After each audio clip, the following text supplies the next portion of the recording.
Video பிடிச்சிருந்தா like பண்ணுங்க, subscribe பண்ணுங்க. Thank you. Hi, welcome to நாம் கிச்சன். இன்றைக்கி நம்ம பார்க்க போகிற ரெசிபி கருவாடு கிரேவி. அதுக்கு தேவையான இன்க்ரீடியன்ட்ஸ் பார்த்திங்கன்னா தக்காளி, வெங்காயம், பூண்டு, கருவேப்பிலை அண்ட் கருவாடு அதில் வறுத்து போட போகிறோம். அதனால் அதை மிளகாத்தூள், உப்பு போட்டு மேக்னேட் பண்ணி வச்சுருக்கோம். ஹாய் விவர்ஸ், வெல்கம் டு நாம் கிச்சன். இன்றைக்கி நான் பண்ண போகிற ரெசிபி கருவாடு கிரேவி, அதாவது கருவாடு தொக்கு.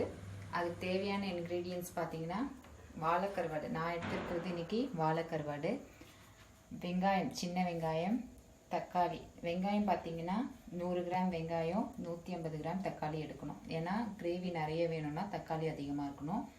கருவேப்பிலை, இஞ்சி பூண்டு பேஸ்ட். சப்போஸ் இஞ்சி பூண்டு பேஸ்ட் இல்லை அப்படின்னு பார்த்தீங்கன்னா 5 பல்லு பூண்டு எடுத்துக்கலாம். நெக்ஸ்ட்டு பார்த்தீங்கன்னா இப்போ எண்ணெய் நான் சூடு பண்ணியிருக்கேன். கருவாடு வறுத்து நம்ம கிரேவியில் போட போகிறோம். கருவாடு சுட தண்ணியில் போட்டு நம்ம வாஷ் பண்ணிவிட்டு நல்லா அதில் கருவாடில் ஆல்ரெடி உப்பு இருக்கிறதுனால உப்பு போடலை, வெறும் மிளகாத்தூள், குழம்பு மிளகாத்தூள் போட்டிருக்கேன். வெறும் மிளகாத்தூள் போடக்கூடாது, ஏன்னா கிரேவி திக்னஸ் வராது, அண்ட் தென் அன்ஹெல்த்தி, உடம்புக்கும் கெடுதி. அதனால் நான் குழம்பு மிளகாத்தூள் போட்டிருக்கேன். இப்போது நம்ம கருவாடு ஒரு பக்கம் கருவாடை வறுக்கலாம்.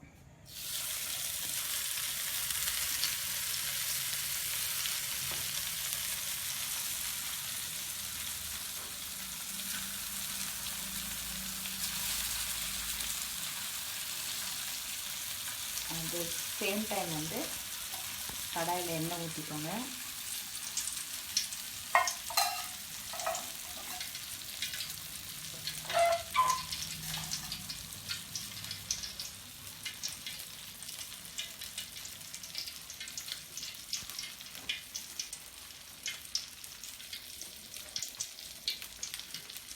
கருவாடு பார்த்தீங்கன்னா நல்லா ப்ரௌனாக வர வரைக்கும் வறுக்கணும். உங்களுக்கு எவ்வளோ கருவாடு தேவையோ அவ்வளோ கருவாடு எடுத்துக்கலாம். இப்போ நான் எடுத்துகிட்டு இருக்கிறது பார்த்தீங்கன்னா 3 வாழை கருவாடு நான் எடுத்துருக்கிறேன். இந்த கிரேவி 5 பேருக்கான கிரேவி. இது ரொம்ப ஈஸியான ரெசிபி தான். பேச்சுலர்ஸ் செய்யலாம், ஹாஸ்டலில் தங்கியிருக்க லேடிஸ், இவங்களுக்குலாம் ரொம்ப ஈஸியான ரெசிபிஸ். இதில் எதுவுமே கஷ்டமான விஷயம் எதுவுமே இல்லை, ஆனால் டேஸ்டியாக இருக்கும். நெக்ஸ்ட்டு எண்ணெய் காஞ்ச பிறகு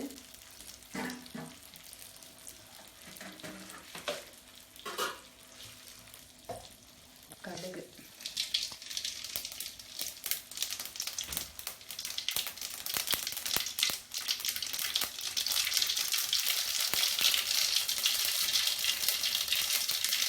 கொஞ்சமாக கடுகு போட்டுக்கோங்க. பொரிஞ்ச பிறகு சின்ன வெங்காயம் போடணும்.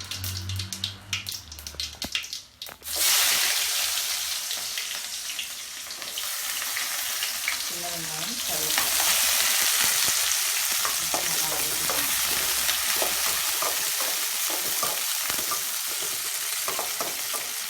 சின்ன வெங்காயம் தான் போடணும்னு கிடையாது, பெரிய வெங்காயம் போடலாம்.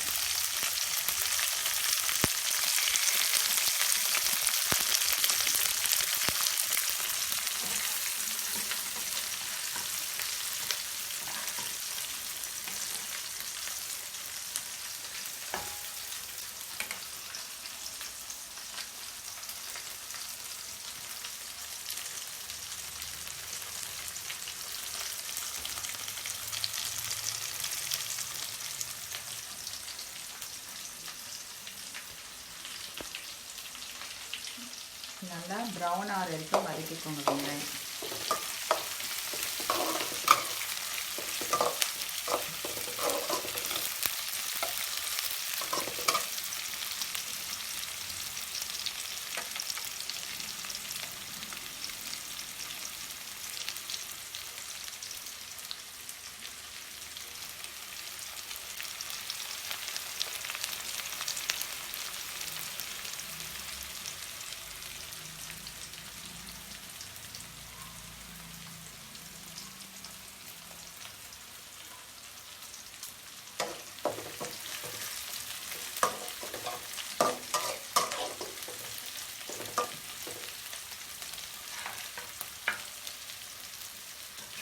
திருப்பி விட்டுட்டே இருங்கன்னா தீஞ்சு போயிடும்.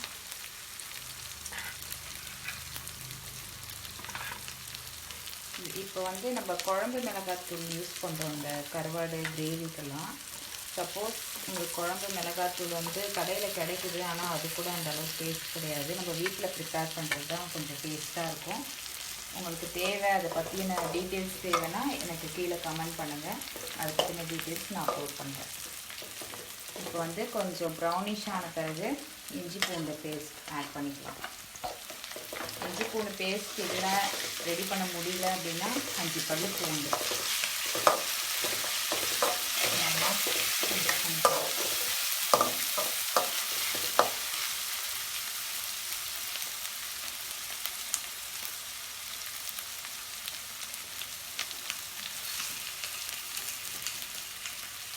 பாருங்க, 5 பல்லு பூண்டு போட்டுக்கலாம். இஞ்சி பூண்டு இல்லைன்னா நசுக்கியும் போடலாம், அப்படியே கூட போட்டுக்கலாம். பார்த்தீங்கன்னா கருவாடு வந்து கொஞ்சம் ப்ரௌனிஷ் ஆகிடுச்சு. நல்லா அதுக்குன்னு ரொம்ப தீயவும் கூடாது. அப்போ தான் பிச்சு எடுத்து சாப்பிட்ற அளவுக்கு நம்ம வறுத்துக்கணும். இப்போ சில கேட்கலாம், எதுக்காக வறுத்து போடுறீங்க, அப்படியே கூட போடலாமே அப்படின்ட்டு. வறுத்து போட்டால் டேஸ்ட் இன்னும் அதிகமாக இருக்கும். அப்புறம் அந்த நீச்சு ஸ்மெல் வந்து அவ்வளோவா இருக்காது, கம்மியாக இருக்கும் வறுத்து போட்டால். அப்புறம் தக்காளி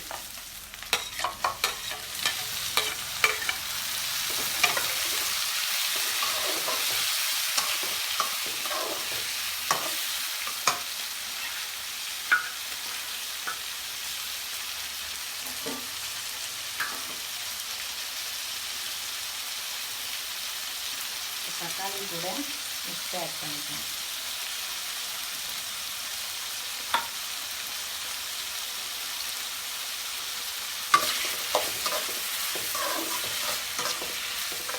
அப்போ தான் அது டக்குன்னு வதங்கும். தக்காளி கூட உப்பு ஆட் பண்ணால் தான் சீக்கிரம் தக்காளி வதங்கும், குழையும் சீக்கிரம். இப்போ கருவாடை வறுத்துட்டு நம்ம கருவாடை வச்சிடலாம். எடுத்து நம்ம வச்சுக்கலாம்.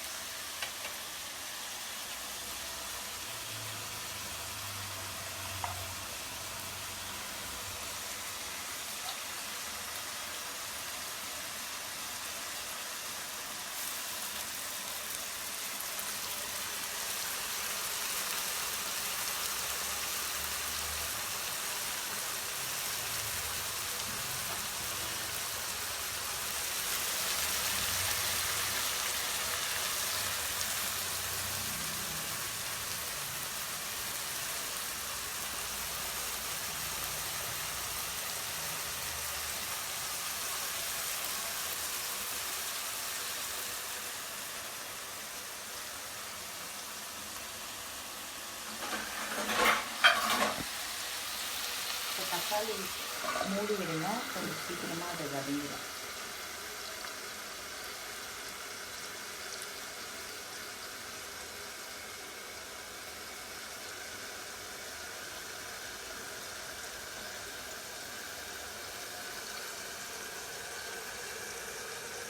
இப்போது நான் செகண்ட் கருவாடு போட்டிருக்கேன். உங்களுக்கு எவ்வளோ தேவையோ அந்த அளவுக்கு போட்டுக்கலாம். இது வந்து சைட் டிஷ்க்காக ப்ரிப்பேர் பண்ணுறது, அது வந்து குழம்புக்காக.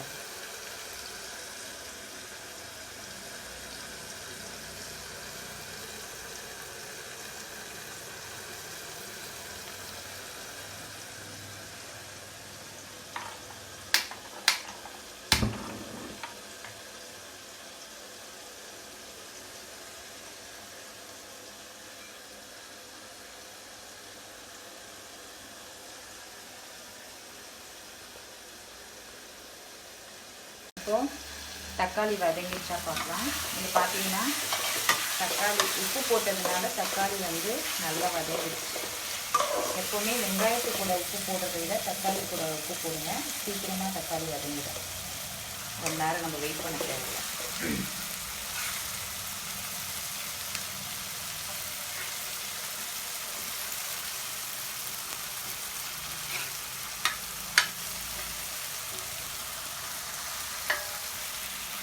கருவாடுனாலே வந்து சிலர் ஷேமாக ஃபீல் பண்ணுவாங்க கருவாடா அப்படின்ட்டு. ஆனால் கருவாடில் நிறைய அயர்ன் கண்டென்ட் இருக்குது.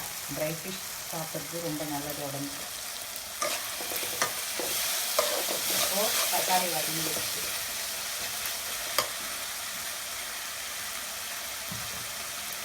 மிளகாத்தூள் போட போகிறோம். இது வந்து வீட்டில் ப்ரிப்பேர் பண்ண மிளகாத்தூள். இது 1 2 நான் வந்து 3 கரண்டி போடுறேன், 3 ஸ்பூன் போடுறேன். உங்களுக்கு ஸ்பைஸியாக வேணும்னா இன்னும் கூட போட்டுக்கலாம். இது நல்லா வதக்கிக்கோங்க. இது ரொம்ப சிம்பிளான ரெசிபி தான். இது பிரமாதமாக ஒன்றும் இல்லை, ஆனால் சிம்பிளாக இருந்தாலும் அவ்வளோ டேஸ்டியாக இருக்கும்.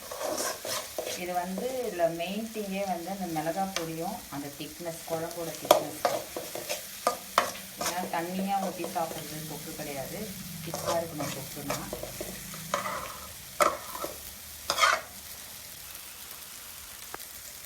இப்போ நம்ம தண்ணி ஊற்றிக்கலாம்.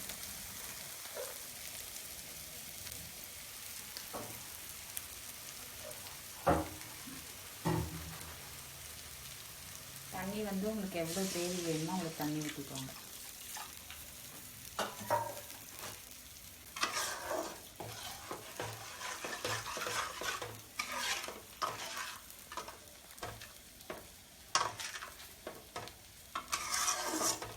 தண்ணி ஊற்றியாச்சு. உப்பு டேஸ்ட் பண்ணி பார்த்துக்கோங்க. உப்பு வேணும்னா உப்பு போட்டுக்கலாம், ஏன்னா கருவாடில் வேறு உப்பு இருக்கும், அதனால் லைட்டாக போட்டுக்கோங்க. இப்போ இதை ஒரு 10 மினிட்ஸ் நம்ம மூடி வச்சுக்கலாம். இது கிரேவி ரெடி ஆயிடுச்சுன்னு கருவாடை எப்போ போடணும் அப்படின்னாக்கா, கிரேவி கொஞ்சம் திக்னஸ் வரும்போது தான் வந்து கருவாடை போடணும். ஏன்னா நம்ம ஆல்ரெடி வறுத்துட்டோம் கருவாடை. கொதிக்கும் போதே ஃபஸ்ட்டே போட்டுட்டிங்கன்னா கொதிக்கும் போது அது பிஞ்சு போயிடும். அதனால் வந்து கொஞ்சம் கிரேவி திக்னஸ் கொடுக்கும்போது தான் கருவாடை நம்ம வந்து அதில் போடணும். கிரேவி எப்போ ரெடி ஆச்சுன்னு பார்த்தீங்கன்னா, இந்த ஆயில் வந்து நல்லா அந்த கிரேவி திக்காய் ஆயில் பிரிஞ்சு மேலே வந்தால் தான் கிரேவி ரெடி ஆயிடுச்சுன்னு அர்த்தம். ஒரு 10 மினிட்ஸ் கழித்து மூடி வைக்கலாம். 10 மினிட்ஸ் கழித்து பார்க்கலாம். இப்போ பார்த்தீங்கன்னா கிரேவி பாருங்கள் கொஞ்சம் திக்காயிடுச்சு. இப்போது அந்த கருவாடை நம்ம வறுத்து வச்ச கருவாடை இதில் போட்டுக்கலாம். இது வந்து தேவையான அளவு. எனக்கு வந்து இவ்வளோ கருவாடு கிரேவியில் போட்டால் போதும், அதனால் நான் ஒரு 5 பீஸ் போட்டுருக்கிறேன். உங்களுக்கு எவ்வளோ தேவையோ அவ்வளோ போட்டுக்கலாம். இப்போது திரும்பவும் ஒரு 5 மினிட்ஸ் இல்லை 10 மினிட்ஸ் மூடி வச்சுட்டிங்கன்னா இன்னும் கூட திக்காகிடும் கிரேவி. இன்னும் ஒரு 10 மினிட்ஸ் கழிச்சு பார்க்கலாம். 10 மினிட்ஸ் ஆயிடுச்சு. இப்போ நம்ம ஓப்பன் பண்ணி பார்க்கலாம். இப்போ பார்த்தீங்கன்னா இந்த ஆயில் பாருங்கள் அழகாக பிரிஞ்சு வந்துடுச்சு. கிரேவி பாருங்கள் திக்காகிடுச்சு. இப்போது கலருங்க. அடியும் பிடிக்கல, லைட்டாக கலரணும். ஏன்னு சொன்னால் கருவாடு உடஞ்சிரும். இப்போ பார்த்தீங்கன்னா நம்ம ஃப்ரை பண்ணி போட்டதுனால கருவாடு பாருங்கள் உடையவே இல்லை ஒன்று கூட. இங்கே பாருங்கள் எல்லா கருவாடுமே முழுசாக தான் இருக்குது. ஏன்னா நான் சும்மா சொல்கிறேன்னு நினச்சிக்கலாம். எல்லா கருவாடுமே முழுசாக இருக்குது. அதுவும் இல்லாமல் வந்து பார்த்திங்கன்னா வெங்காயம் தக்காளி போட்டு நம்ம வதக்கும் போது என்ன பண்ணுறாங்க சிலர், கருவாடை போட்டு நல்லா வதக்கிடுறாங்க. அப்போ என்ன ஆகும்னாக்கா கருவாடு அப்படியே பிஞ்சு போயிடும். சாப்பிடும்போது வாய்க்கு வாய் முள் வந்துகிட்டே இருக்கும். எந்த கருவாடாக இருந்தாலும் சரி, நெத்திலியோ இல்லை வாழை கருவாடோ எந்த கருவாடாக இருந்தாலும் போட்டு வதக்கிட்டே இருக்கக்கூடாது. நம்ம கிரேவி கொதித்து பாதி வரும்போது தான் நம்ம வந்து அந்த கருவாடையே போடணும். அதே மாதிரி ஆஃப் ஃப்ரை பண்ணி போட்டு பாருங்கள், இன்னும் டேஸ்ட்டு தூக்கலாக இருக்கும். இதை வந்து நம்ம சாப்பிடும்போது பார்த்திங்கன்னா நம்ம பேச்சுலர்ஸோ சரி, வெளிநாட்டில் இருக்கிறவங்களும் சரி, தனியாக இருக்கிறவங்களாம் வந்து சாப்பிடும்போது நம்ம வீட்டு ஞாபகத்தை இது கண்டிப்பாக கொடுக்கும். நீங்கள் ட்ரை பண்ணி பாருங்கள், சாப்பிட்டு பாருங்கள். இப்போ வந்து இந்த திக்னஸ் பார்க்கலாம். நம்ம இதை பாருங்கள், இது பார்த்தீங்கன்னா இந்த திக்னஸ் இருக்கணும் குழம்புல. ரொம்ப தண்ணியாக வைக்கக்கூடாது.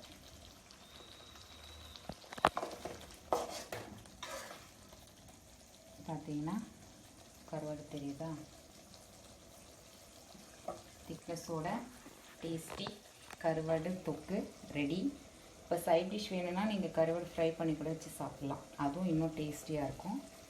ரெண்டுமே ஒரே வேலை தான், கொஞ்ச நேரத்துலேயே வந்து ரெண்டுமே நம்ம பண்ணி முடிச்சிடலாம். ரெண்டுமே ஒரே சமையல் தான். சைட் டிஷ்ஷும் இருக்குது, கிரேவியும் இருக்குது.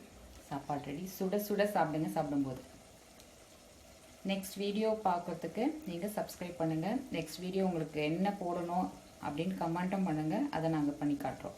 தேங்க்யூ.